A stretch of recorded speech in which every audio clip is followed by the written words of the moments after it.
Сайн байцгаана уу? Намайг Ару гэдэг. Би яг одоо 2025 оныхоо Vision Board-ыг хийх гэж сууж байна. Vision Board нь юу юм бэ гэхээр хүн ингээд тухайн жилдээ өөртөө юу хүсэж байна? Материалын зүйл байна уу? Одоо оюун санааны байна уу? Бие махбодын байна уу? Тэр бүгдийг ингээд зургаар юм уу үгээр илэрхийлээд нүдэнд байнга тусах газар тавих юм бол ингээд өдөр тутамдаа ингээд тэрийг харах болгонд өөрөө ч мэдгүйгээр 70 тухамсартаа ингээд суулгаад өөртөө татчихдаг гэж үздэг байхгүй юу? Одоо намайг ойрдон махад нэг secret гэдэг ном их гардаг байсан да, нэг бодлын хүчээр, таталцлын хүчээр өөртөө ингээд хүссэн юм ингээд авна гэдэг шиг ер нь тийм юм байдгийн.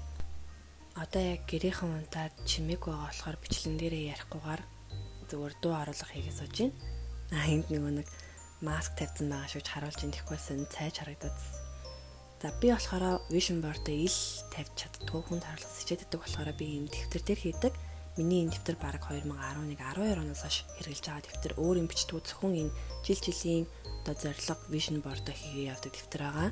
Яг хоо дунд нь утсан дээрээ хийдэг ч юм уу, ажлынхаа локерын хананд хийсэн ч юм уу, тиймэрхүү жилүүд тасалтаад нэлийн тасалдсан байгаа ч гэсэн зүгээрээ гэхгүй одоо өнөөдөр жилээс буцааж энэ дээрээ хийнэ гэд харж байгаа бол жоохон байх үеих бол амар олон зурагтай ингээл дээр нь бичсэн, зурцсан янз янз юм. Гэхдээ миний бодлоор тэгж сэтгэл шингэх тусмаа илүү их нөлөөлдөг баха. За энэ миний 2021 оных байна. Яг ингээд том зорилгууд, яаж жижиг зорилгууд. Тэгээд хажуудаа дандаа юм ингээд өөртөө манифест гэсэн үг оруулж өгдөг. Нэг тийм эерэг утгатай үгнүүд ягаад ч юм тэгэхээр гой санагддаг. За жишээлх юм бол 2021 оноос би хяргас нуурын авна гэсэн явсан байна. Жолооны өмнөлөх авна гэсэн авсан байна. Тэр арьс сормоо синдрол болсон. Тэгээ 2022 онд жолооны өмнөлөх авсан. IELTS-ийн оноогоо авна гэсэн авсан. Энэ нохоогоо хөдөөнс авчирна гэсэн яг хуу буцаага явуулсан ч гэсэн тухайн үед л авчирсан юм бодох нэ. Тэмний 23 24 онд болохоор утсан дээр хийцэн байдаг байхгүй юу. Тэгтээ тэг жоохон онцгой мөлий устгацсан байсан би одоо яаж олохгүй байгаа. Тэгтээ яг ингээд цээжээр санаж байгаа юм гэвэл Спанил сурна гэсэн би эхлүүлсэн байсан. Өөрийгөө юу байла? Нэг хэд юм байсан. Бас хэлж болохгүй гэхгүй. Гэхдээ би энэ жил Vision Board-аа ингэж зургаар хийхгүйгээр бинго картлаж хийхээр шийдсэн. Аяас нэрхэлтэй санагдаад бинго гэж мэдхүү одоо намаа жоохон байхад л одоогийн хорооллын өргөөгийн нэг давхартлуу B1 төлөө бинго явдаг газар гэдэгсэн байхгүй юу? Очоод ингээд цаасаа авдаг. Тэгээд нэг хүн ингээд дугаар зарлангууд миний цаасан дээр байгаа тоонууд тэр зарлж байгаа тоонууд ингээд байна уугүй шалгаад ингээд бүгэлж явсаар хагаад ямар нэгэн мөр ч юм уу баган ч юм уу эсвэл диагоналаараа ингээд бүх тоон гүйцэх юм бол бинго гэдээ арилаад юм шагнал авдаг. Тэрний дараа ингээд зурагтаар явдаг болсон баха.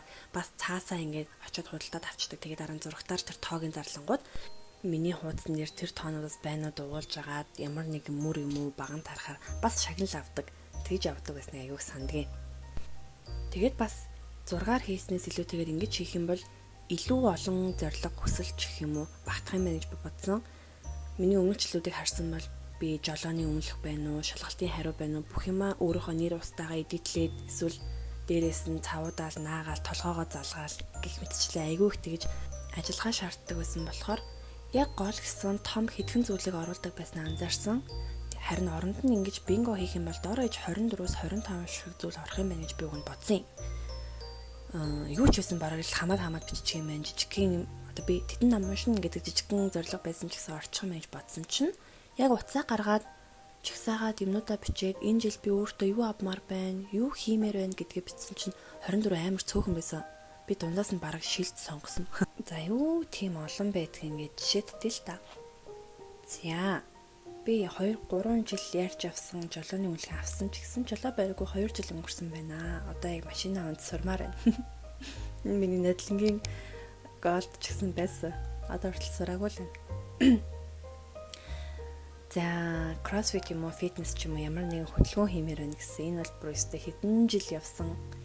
Сая надлан би хальт нэг 2-3 сар CrossFit явсан. Тажгүй байсан. Тэгээ ялтчгүй цаг боломжинд харахгүй болцсон байгаа. Энэ жил буцаад хөдөлгөөн хийж эхлэмээр байна. За мэдээж гадагшаа юм уу, дотгошоо юм уу аялмаар байна гэсэн байна. Шаазан урлалын курст явмаар байна. YouTube дээр монетайз болмоор байна гэсэн байна. Волейболын секцэнд явмаар байна. Энэ волейболын секцэс 2 жил яригдаж байгаа. Тэгээ сая төрсний дараа үс унаад нэг өрвээсэн юм болцсон байгаа шингэрээд буцаад гой өтгөн урт. эрүүл хөстэй болмоор байна гэсэн байна.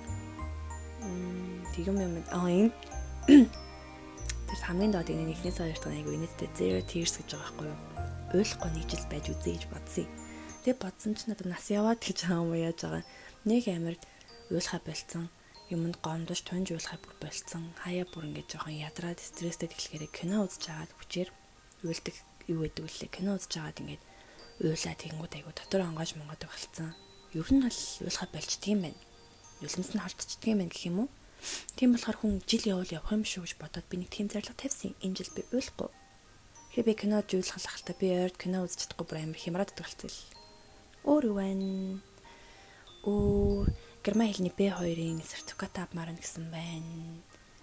Мастерын тэтгэлэг авмаар байна гэсэн байна. Ингээл том жижиг юу ч үсэн хамаагүй нийлсээр агаал 24 бол маш энгийн юм билий. За тэр дундлын зайн болохоор free space гэдэг ерөөхдөө хоосоо орхигддог. Тэгэхээр дундыг нь бол дөрвөн юм хийчихэд бол бүртгэр байгаа. Би өөрийнхөө 24 чагсаалтаа бичиж байгаа ChatGPT-ээс эдгээрийг хамаагүй байралд оруулаад өгөөч гэд тэр дараалал ингэж бичиж байгаа. Тэгэхгүй бол өөрөө биччихдэг хамаг хэцүү юм нэг нэнд орчдөг. Дараа нь аль нь ч бүрдэхгүй бол бас айгүй сонин эсвэл бас бүрдүүлэх гээд хамаг амархан зүйлсээ нэг энд биччихээр бас шудраг буус гэж санагдаад байгаа байхгүй юу? Одоо ингээ харахад тэр дундлих баг болчих юм шиг байна. TikTok дээр болохоор бүр ингээд бинго карта яаж хийх үг гэсэн заавар хүртэл байдаг юм билээ. Тэрэн дээр яаж ингэсэн чинь хамгийн артлын энэ босоо баган дээр болохоор хамгийн том гоолуудаа бичнэ гэж байна. Тэгэнгүүт тэрний хэвтэй уртлахууд нь болохоор тэр гоол руу яаж чухав гэсэн жижиг алхам гэж байгаа байхгүй юу? Жишээлх юм бол юу гэдэг юм?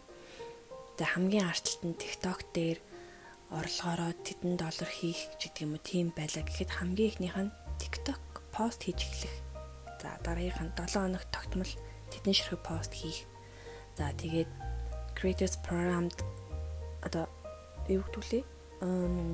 Одоо monetized болох гэх мэтчлэн ингээд алхмуудаа бичиж явуучих юм бол жилийн дараа харахад тэр мөрөнд бүрдээгүйсэн ч гэсэн өөрөө ингээд 5 алхмын хэд дээр явж байгаа хэр ойрхон байгаа гэдгийг харж болдог гэд. Уг нь тэгжилээ.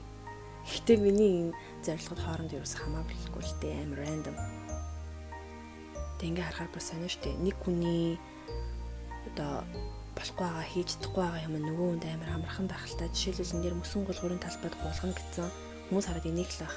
Гэтэ би энийг 3-4 жил бодож байна. Ер нь ярьж байна. Тэг би энэ жил ч гэсэн худлаалах зүгээр явах вэ? Ёслоод оруулсан юм уу? За нэг иймэрхүү л байна да. Би тэгээ үзэж байгаа та бүхний 2025 оныхоо төлөвлөгөөг, vision board-ыг эсвэл bingo card-ыг хийх цаг нь болсон шүү гэдэг сануулга нь болсон байгаасаа гэж найдаж байна. Дэвтэр дээр өдрийнхөө тэмдэглэл дээр чамаагүй, чагсаагаа чамаагүй, юу чамаагүй ер нь бол биччихээрээ дараа нь жилийн дараа харахад гоё байдаг. Би тухайд би ийм хүсдэг байсан биз дээ. Тэ? Өөртөө айгүй тийм failure санагдчихсэн чинь өнгөрсөн үеийнхаа өөрийнхөө мөрөөдлөөр амьдарч явах юм билүү? За нэг юм болсон байна. Энэ дундлаа хаасаа орхисон байгаа. Тэгээд би 90 оны сүүлээр бэлсэн бүгдийгээ дуулаад тэгээд хэвтээгээрээ ч юм уу, босоогоороо ч юм уу, диагналаар ч юм уу ингээд таарвал амжилт дээрээ давхар амжилт болно. За тэгээд дэвтэр минь баяртай. Дараа жил уулзъя. Үзсэнд баярлалаа.